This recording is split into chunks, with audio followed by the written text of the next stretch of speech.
Good evening friends. आज शाम के टाइम अपने गार्डन का एक छोटी सी क्लिपिंग ले रहा हूँ। ये plant football lily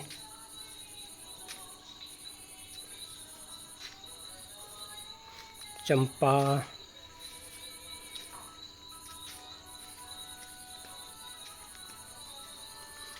garlic wine